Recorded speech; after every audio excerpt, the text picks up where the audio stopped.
हमारे जिले में, जिस जिले से मैं आता हूं, रोहतास जिले में करीब करीब 7-8 नगर पंचायत हैं, 2 नगर परिषद हैं, जिसमें कि एक में नगर निगम का, सासाराम नगर परिषद का नगर निगम में अब स्थानांतरण होगा, मतलब नगर निगम हो जाएगा। महोदय कि वहां कोचस नगर पंचायत की हालत क्या है। सारी तरह की अर्हता रखने के बावजूद भी नगर पंचायत का दर्जा अभी तक उसे नहीं दिया गया और इस बार उसको नगर पंचायत के दर्जा से खारिज कर दिया गया। मैं आपसे अनुरोध करूंगा माननीय वित्त मंत्री जी कि अगर कोई व्यवस्था बची है तो उसके तहत करहगर प्रखंड को, करहगर के ही नाम पर, करहगर विधानसभा क्षेत्र का नाम है, करहगर को नगर पंचायत अविलंब बना।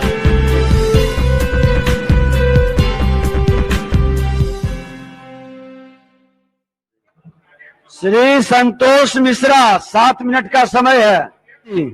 माननीय अध्यक्ष महोदय, सप्तदश बिहार विधानसभा के इस सत्र के दौरान माननीय बिहार के वित्त मंत्री द्वारा जो द्वितीय अनुपूरक बजट 2021 में जो अनुदान मांगा गया है नगर आवास विकास विभाग के लिए, इसके कटौती प्रस्ताव के मैं समर्थन में बोलने के लिए यहाँ उपस्थित हूं। सबसे पहले तो चूंकि मैं एक नया सदस्य हूं इस विधानसभा का और बार बार आप नए सदस्यों पर जोर देते हैं, पिछले कई दिनों से जब से सत्र शुरू हुआ है तो आप नए सदस्य मैं विषय पे ही आ रहा हूं, विषय पर बोले। नया सदस्य होने के नाते मैं अपने विधानसभा क्षेत्र के लोगों को भी धन्यवाद देना चाहता हूं कि मुझे यहां उन्होंने इस गरिमामय सदन में पहुंचाया और इसी के फलस्वरूप आज मैं बजट के द्वितीय अनुपूरक 2021 के बारे में नगरवास विकास से संबंधित कटौती प्रस्ताव के समर्थन में बोलने के लिए खड़ा हूं। महोदय, सबसे पहले तो मैं ये बात करना चाहूंगा कि जब 2021 का जो बजट पेश हुआ था वह एक ग्रीन बजट था। मैंने ये 2021 के बजट में देखा कि स्पेशली मेंशन किया गया था कि यह ग्रीन बजट है। यह ग्रीन बजट किस कारण से था? क्योंकि इसमें एनवायरनमेंट के कंजर्वेशन, पोल्यूशन के कंट्रोल को लेकर और क्लाइमेट चेंज को लेकर पूर्व के वित्त मंत्री जी ने अपनी मंशा जाहिर की थी और उसके तहत जल जीवन हरियाली योजना का संकल्प इसी सदन ने लिया था। उस जल जीवन हरियाली के तहत क्या महोदय, सबसे पहले अगर हम बात करेंगे शहरी निकायों के बारे में, नगर परिषदों के बारे में, नगर पंचायतों के बारे में, तो क्या सरकार यह बताने की कृपा करेगी कि कितने पोखरों और तालाबों का और आइनों का जीर्णोद्धार किया गया है? जब अनुपूरक आप मांग रहे हैं और ग्रीन बजट जब आपने पेश किया था तो कितने पोखरों और तालाबों का जीर्णोद्धार किया गया? रेन वाटर हार्वेस्टिंग की आप बात करते थे, उस ग्रीन बजट के तहत कितने जगहों पर, कितने शहरों में रेन वाटर हार्वेस्टिंग के तहत प्रोजेक्ट चलाए गए? सोलर एनर्जी और उसके कंजर्वेशन की बात आप करते थे, कितने सोलर एनर्जी प्रोजेक्ट हमारे शहरों में या बिहार के किसी भी क्षेत्र में, किसी भी जिला में सोलर एनर्जी का प्रोजेक्ट आपने चलाया या लगाया पिछले 5 वर्षों में? और आगे जो आने वाला जो बजट है 2021-22 का भी 7 निश्चय 2 आने वाला है, लेकिन इस ग्रीन बजट की चर्चा नहीं है इस 21-22 के बजट में। इन वृक्षारोपण, solar energy, rain water harvesting और तालाबों और पोखरों के जीर्णोद्धार की कोई बात नहीं की गई है। ड्रिप इरिगेशन की भी बात नहीं की गई है, हालांकि ड्रिप इरिगेशन नगर आवास विकास से संबंधित नहीं है। महोदय, मैं बताना चाहता हूं कि हमारे जिले में, जिस जिले से मैं आता हूं, रोहतास जिले में करीब करीब 7-8 नगर पंचायत हैं, 2 नगर परिषद हैं, जिसमें कि एक में नगर निगम का, सासाराम नगर परिषद का नगर निगम में अब स्थानांतरण होगा, मतलब नगर निगम हो जाएगा। जिस विधानसभा क्षेत्र से मैं आता हूं, कोचस नगर पंचायत है, वहां कोचस नगर पंचायत बहुत पहले ही बन गया है और NH 30 पर अवस्थित है। परंतु आप जाकर देखिए महोदय कि वहां कोचस नगर पंचायत की हालत क्या है। मैं बताता हूं, 16 वार्ड है माननीय वित्त मंत्री जी कोचस नगर पंचायत में। 16 वार्ड में से आधे से ज्यादा वार्डों में अभी तक पक्की नली और गली और सड़क का निर्माण नहीं हुआ है।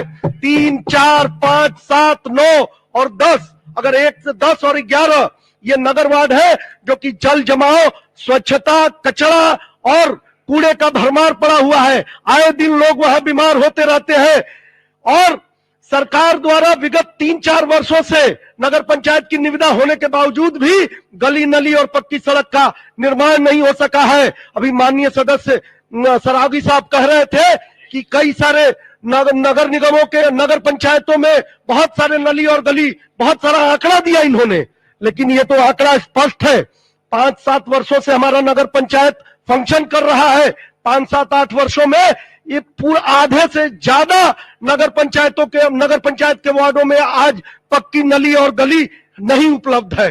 तो इस पर ध्यान दिया जाए। अभी विगत 2000 से 2010 में इस करागर विधानसभा क्षेत्र का डिलिमिटेशन के बाद गठन हुआ। 52 से 57 तक ये विधानसभा क्षेत्र था, उसके बाद विलोपित हो गया था। डिलिमिटेशन के बाद करागर विधानसभा क्षेत्र का गठन हुआ। करागर विधानसभा क्षेत्र एक बहुत ही बड़ा क्षेत्र है।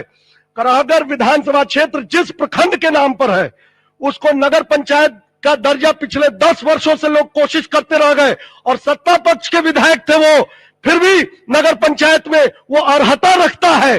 15,000 से ज्यादा की जनसंख्या है, कई सारे गांव जुड़े हुए हैं करागर प्रखंड में और सारी तरह की अर्हता रखने के बावजूद भी नगर पंचायत का दर्जा अभी तक उसे नहीं दिया गया और इस बार उसको नगर पंचायत के दर्जा से खारिज कर दिया गया।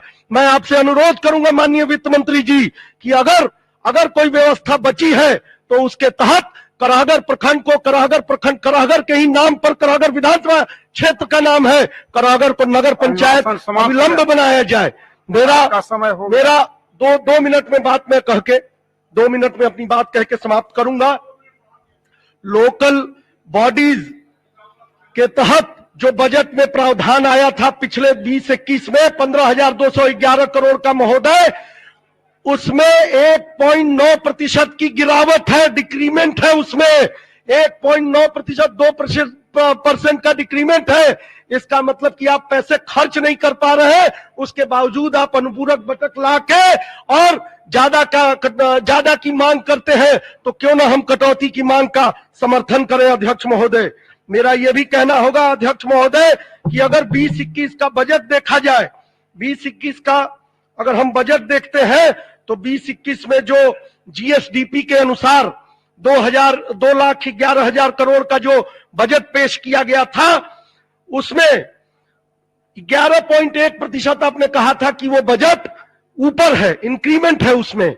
लेकिन 19-20 के अगर अनुमानित मांग से आप देखें, जो बजट एस्टिमेट्स को देखें और उसके बाद रिवाइज एस्टिमेट्स को देखें तो वो उस समय 19-20 में 19.6% था, तो 8.5% का उसमें डिक्रीमेंट था महोदय।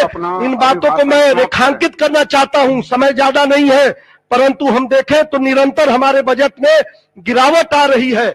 इन बातों को ध्यान में रखते हुए सरकार को ये हम आईना दिखाना चाहते हैं विपक्ष के नाते कि एक साफ सुथरा संवाद हमारे बीच में हो। ऐसा वाद विवाद नहीं, अभी जो प्रदर्शित हो रहा था ऐसा वाद विवाद हम लोगों के बीच में ना हो, क्योंकि हम भी सरकार का अंग होने के नाते ये आपको सलाह देते हैं कि किस प्रकार से जो राशि आप अनुपूरक बजट हो, सप्लीमेंट्री बजट हो या बजटीय प्रावधान के तहत आप विभिन्न विभागों को देते हैं, उसको किस प्रकार से खर्च किया जाना चाहिए, इसका आईना हम दिखाते हैं।